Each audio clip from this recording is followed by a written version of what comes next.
eyes don't speak, they observe. Not all power is built. Much of it is stolen. The world crowns the one who takes the stage last, not the one who worked the hardest. Reputation, authority, even brilliance, they can all be redirected. In war, the one remembered is not the soldier who fought the longest, but the figure still standing when the dust clears. The fallen vanish into silence, but the last man standing rewrites the story as his own. The cruel truth is this: history remembers the name that frames the ending, not the one who started the fight. That's what Law 7 teaches. Get others to do the work, but always take the credit. And nothing makes this clearer than a story. The blacksmith's trap. Two blacksmiths worked across the same narrow street. One lived by sweat and iron, hammering from sunrise to sunset, undercutting prices just to keep customers. The other thought differently. He closed his forge. Weeks passed in silence.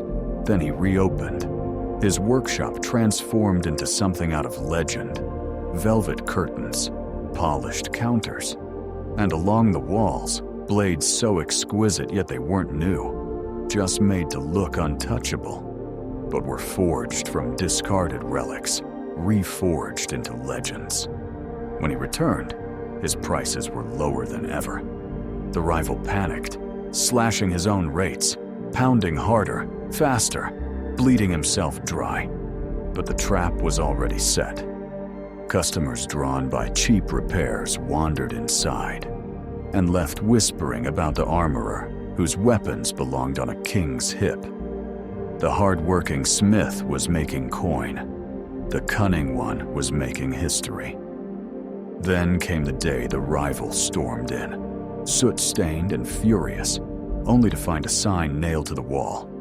Weapon services, unavailable. Every sword behind it was already sold. To nobles, to generals, to legends in the making, he roared, demanding to know what madness this was. The cunning smith only smiled and said, "You brought them here with your prices, but they left with my name." The rival returned to his forge, broken, bitter, forgotten.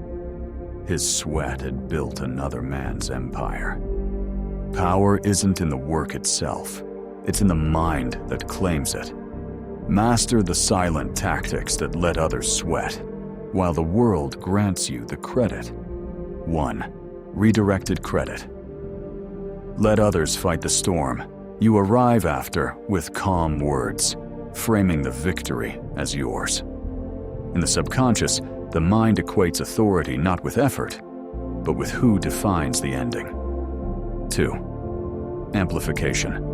Stand beside a greater man, nod at his words, echo his brilliance. The crowd's subconscious blurs lines. They begin to see his glow on you until his reputation feeds yours. 3. The interpreter's crown. When a complex idea is spoken, step in and explain it in simpler words. In the subconscious, the brain thanks the one who made it clear, not the one who first said it. Clarity becomes authority. 4. The silent collector. Wait while others pour out their knowledge. Then, with a single polished phrase, you summarize it. The subconscious crowns you as the one who held all the wisdom, even though you spoke the least. History doesn't remember the worker. It remembers the one who signs their name on the finished work. It forgets the sweat, the effort, the endless labor, and it rewards only the one who claims the victory, frames the story, and stands in the spotlight when the dust settles. Master this, and the world will never forget your name. And when you understand how the subconscious works, it hits like a slap in the face. If someone else took what was yours, be a predator. Claim it back. Master this law, and you can forge empires. Ignore it, and the world will strip you bare, leaving nothing but echoes of your effort.